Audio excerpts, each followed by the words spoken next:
The city does do something to you. It does get its hooks into you somehow. I just love that autumn sunshine and that sandstone, you know, it's ingrained in my mind. On a Friday night in Glasgow, and it does feel like it's a sort of tipping point into chaos. I love the sound of the dialect. Even if I never live there again, it'll always feel like my home. It always had a fantastic audience, always really warm. This dynamic, gorgeous Victorian architecture just consumes you. I love the smell of it.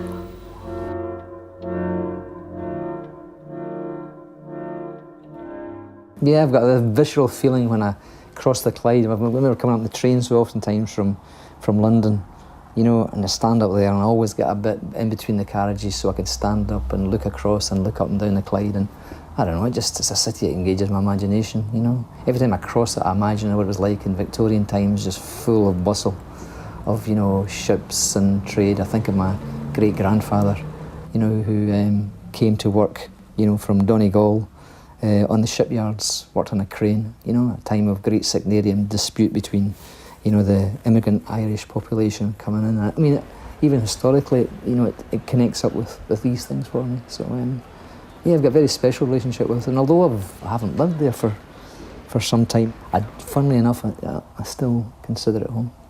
I came here about 4 years ago because the Beatson Institute really is a world-class research institution. And I was just really attracted to the possibilities here. Also, my wife is from Glasgow. Got a job in a record shop in Glasgow.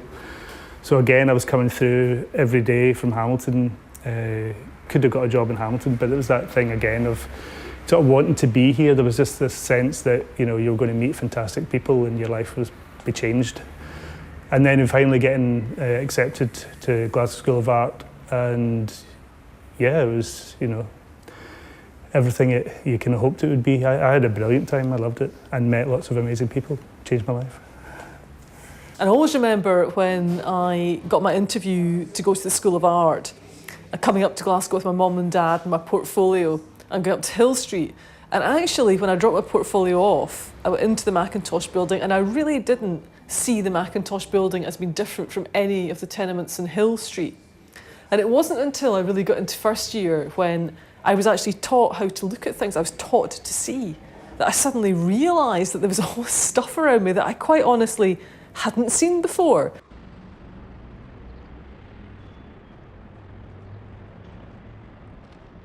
The world just seemed exciting. I thought, God, this is the kind of art school to be in.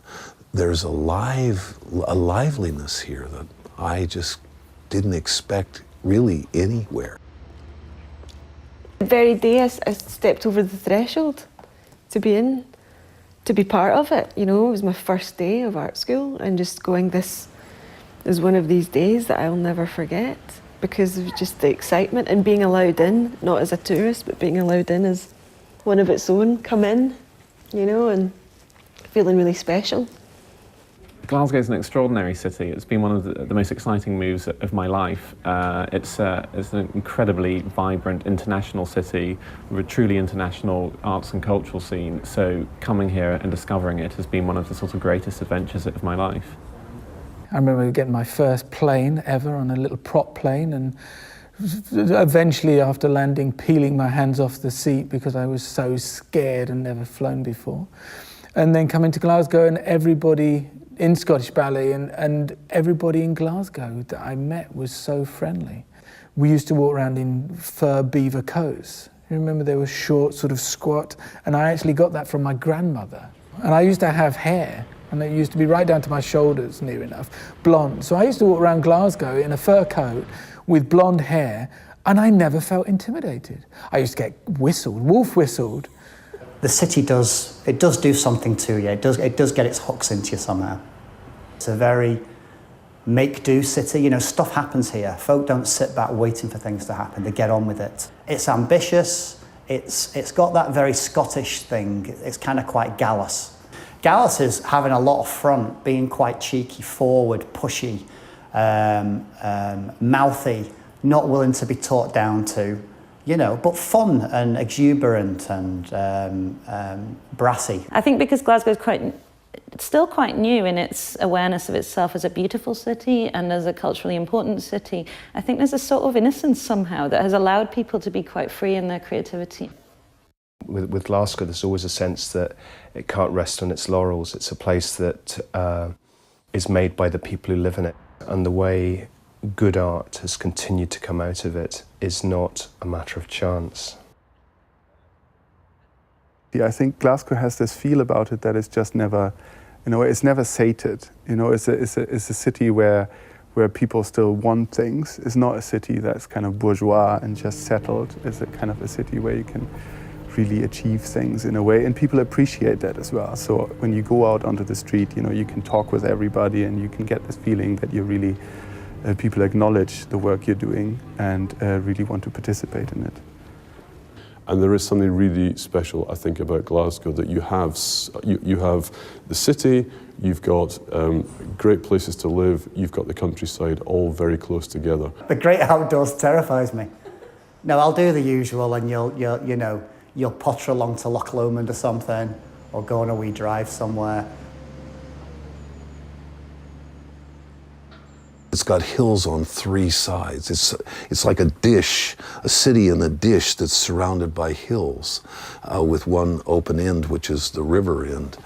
And I'm always looking towards the hills, and I found that from Hill Street, just above where we are now, I could see everywhere I wanted to go.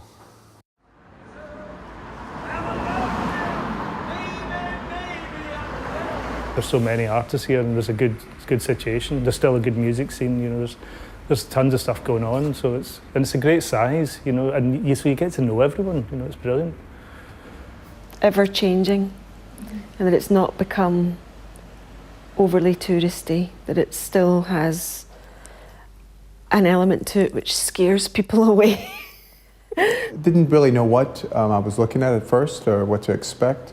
But the more I discovered and started to find out about this city and the ambition of the city, it just absolutely blew me away. And it was something that I said to myself, I want to be a part of that.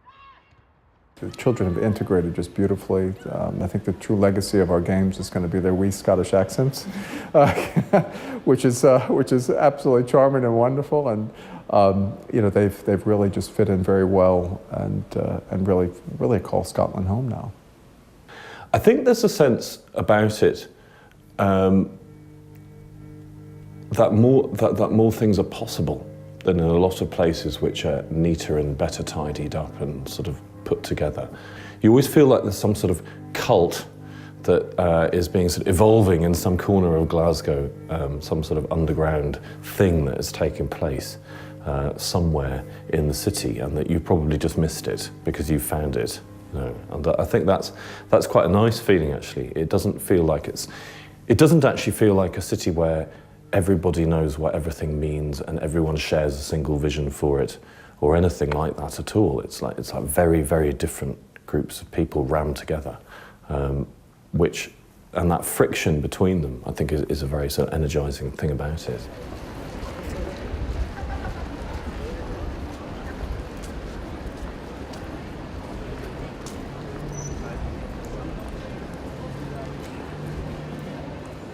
It took 3 weeks to circumnavigate the city boundary of Glasgow at that time, and I'm sure it's bigger now, and we found it was over 390 miles in circumference, and that there was indeed at furthest north, south, east, and west pure landscape, empty of buildings and people and anything at each of the cardinal points of the map. And so I made this set of pictures that included a picture at furthest north at first light on New Year's Day after it had snowed, and a stag walked through the picture as I was making it. And of course, there's no sense of it because the picture was such a long exposure. You get this slight sense of shimmer and a bit of it, and it was, but how wonderful. And all it did was look at me. You know, like, who is that other strange creature that is obviously not a deer like me, standing still in the middle of this snowy field, doing nothing but looking? And it didn't walk fast, but it walked slow enough to actually become really attentive. And we just we tracked each other until he walked away. It was really beautiful. And I thought, that's what you learn.